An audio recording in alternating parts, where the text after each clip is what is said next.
जय श्री राधे, जय श्री कृष्ण। आप सभी को पाप मोचनी एकादशी की बहुत बहुत शुभकामना, बहुत बहुत बधाई। चैत्र कृष्ण पक्ष की एकादशी का नाम पाप मोचनी एकादशी है, जो पापों से मुक्त करे, पापों से मोचन करे। इस एकादशी के प्रभाव से हम पाप मुक्त हो सकते हैं। हमारे जीवन में किए गए जितने भी पाप कर्म हैं, इस चैत्र कृष्ण पक्ष की एकादशी के व्रत के प्रभाव से उनसे हम दूर हो जाते हैं, हमारा जीवन पवित्र हो जाता है। बड़ा दिव्य महात्म्य है इस एकादशी का। मेधावी ऋषि जो कि हमेशा तपस्या करने में व्यस्त रहते थे, ऐसी तपस्या कि उस तपस्या के वशीभूत होकर इंद्र को भी अप्सरा भेजना पड़ा।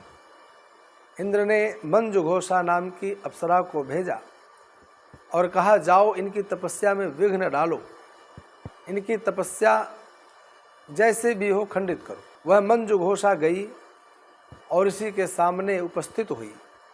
इसने जाकर के तपस्या में विघ्न डाला। ऋषि की तपस्या भंग हुई, तपस्या से वह पतित हुए। मेधावी ऋषि चैत्र के इसी महीने में इस तपस्या से बाहर हुए थे और जब इधर उधर भटकने लगे, परेशान होने लगे, अनेक ऋषियों से अपने कष्ट का कारण पूछा, उपाय पूछा। तब सभी ऋषियों ने एक ही बात कही कि आप चैत्र कृष्ण पक्ष की एकादशी का व्रत करो, उसके प्रभाव से आप पाप मुक्त हो जाएंगे। इसलिए भी पाप लगा कि तपश्चर्या में व्यस्त थे, भगवत आराधना कर रहे थे और उस बीच में किसी अप्सरा के ऊपर मोहित होना, यह भी पाप था। और मेधावी ऋषि ने चैत्र कृष्ण पक्ष की एकादशी का व्रत किया, उपवास किया, भगवान श्री हरि की पूजा की और भगवान को प्रसन्न करते हुए प्रार्थना की कि मेरे द्वारा किए गए जितने भी अपराध हैं उनसे मैं मुक्त हो जाऊं। और वह पाप मुक्त हुए और उन्हें भगवत धाम की प्राप्ति भी हुई।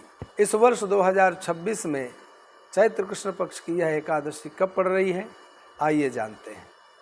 14 मार्च शनिवार को सुबह 8:11 से यह एकादशी तिथि प्रारंभ होगी और 15 मार्च रविवार को सुबह 9:15 तक एकादशी तिथि रहेगी।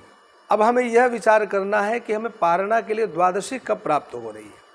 सूर्योदय वेला से लेकर और आपको पारणा करने के लिए जब द्वादशी प्राप्त हो, उसके पूर्व की एकादशी का व्रत ही श्रेष्ठ व्रत माना जाता है। तो सज्जनों, 16 मार्च सोमवार की सुबह 9:41 तक द्वादशी रहेगी, यानी कि 14 मार्च को रविवार को सुबह 8:11 से भले ही एकादशी तिथि प्रारंभ हो, लेकिन अगले दिन 15 मार्च को सुबह 9:15 तक सूर्योदय के बाद भी एकादशी होने के कारण 15 मार्च रविवार को ही, ध्यान से सुने, 15 मार्च रविवार को ही पाप मोचनी इस चैत्र कृष्ण पक्ष की एकादशी का व्रत रखना है।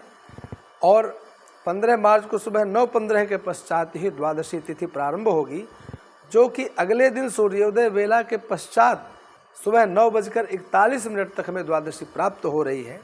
प्रातः स्नान ध्यान करके सूर्योदय वेला से लेकर 9:41 के मध्य आप सभी भगवान श्री हरि का पूजन करते हुए विधि विधान से पारणा करें।